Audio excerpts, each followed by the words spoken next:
Welcome to TradeTheMBI.com. This is John. This report is for the 5th. Well, it's almost like a broken record. Don't even really need to say anything. It's just that again, it's not about where the economy is at this particular point or any of that viewpoint. This is about rebalancing to allow for the devaluation of the dollar by its exposure printing, whatever you want to refer to, the quantitative easing. It doesn't really matter. The effect is the same. The market is not going to accept the haircut. They just won't do it. So the value must rise to achieve that. Now, at a certain point of equilibrium, of course, which you're not told in advance what equilibrium is, then there will be that question mark of, okay, is there sufficient, earnings taking place to justify being anywhere? But at this particular point, where else are you? This is the same thing that they did in 2009. You have nowhere else to put your money.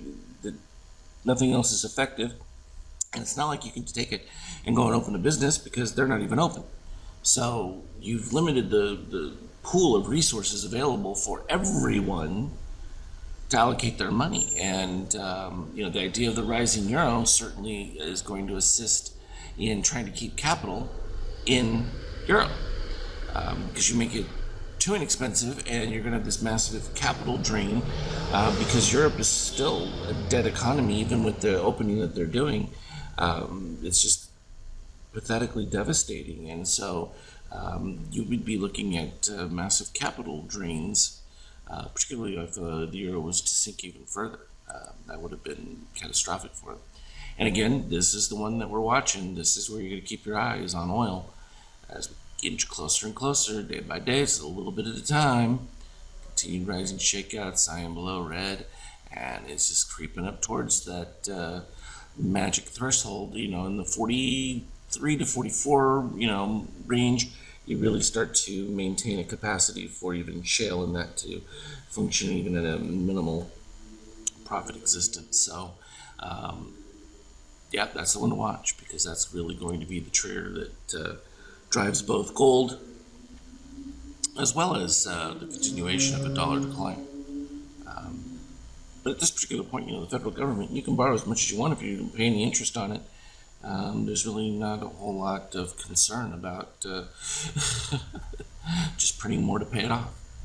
So intraday, nice ranges. We again started off with a little bit of pop, faded off there, built up some nice strength within that, broke right in between these same ranges. Okay, so we had, down below at the 75 range, then we had the, of course, the turn marker right around 3100 is always going to be your 31, 3150s. They all tend to be the popular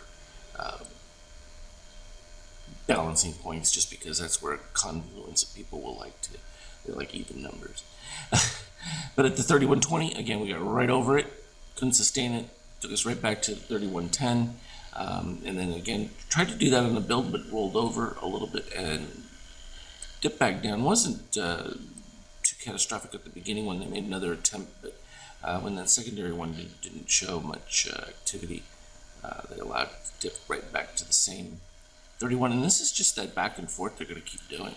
And then we ended up with this nice stretch that has led us into the pre-market, put us back over, still underneath where we were from before, but we created a whole lot of positive extremes, starting right in between the 3110 and that, and then right here at the beginning of the 3120. And then we could actually, if we scroll across right about here, you start getting some that are really, tight knit, 26, and some of these others that, if they continue to build across those, will become, relatively new ones. You can certainly mark them. I'll wait and see a little bit more on that because this was just a single, nice little pump there with the partial fade back down and complete reset of everything. So again, after market is where it's at. The European session has been the big mover of all, and that continues to be the case simply because the liquidity.